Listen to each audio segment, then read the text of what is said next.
বন্ধুরা, কথা ধারাবাহিকের আগামী পর্বে আপনারা দেখতে পাবেন কথাকে ভুল বুঝলো অগ্নি। কথা যেই অগ্নির ঘরে ঢোকে তখন অগ্নি বলে যে তুমি এই ঘরে কেন এসেছো, এবং কথা তখন বলতে থাকে যে পাচক মশাই, আপনি আমাকে ভুল বুঝছেন, আমি তো আপনাকে সব কথাই ভেঙে বলেছি। তখন অগ্নি বলে যে তুমি কথা না, তুমি যদি কথা হতে তাহলে আমাকে সব কথাই তুমি বলতে।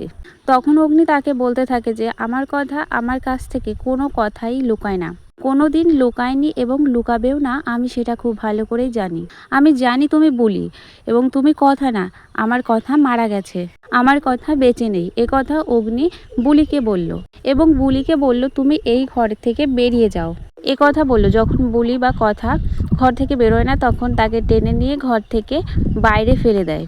যেই বাইরে চলে যায় সেই কাঁদতে কাঁদতে কথা নিজের ঘরে চলে যায়। এরপর কিছুক্ষণ পরে অগ্নি আবারও কথার ঘরে যায় এবং কথাকে খুঁজে পায় না। এরপর অগ্নি মনে মনে বলতে থাকে যে মেয়েটা আবারও কোথায় গেল, আমাকে না বলে আবারও চলে গেল। আমি জানি ও আমার কথা না, ও বলিই থাকবে। কথা ধারাবাহিকে কথাকে ভুল বুঝলো অগ্নি। এ সম্পর্কে তোমাদের কি বক্তব্য তা নিচে কমেন্টে জানাও।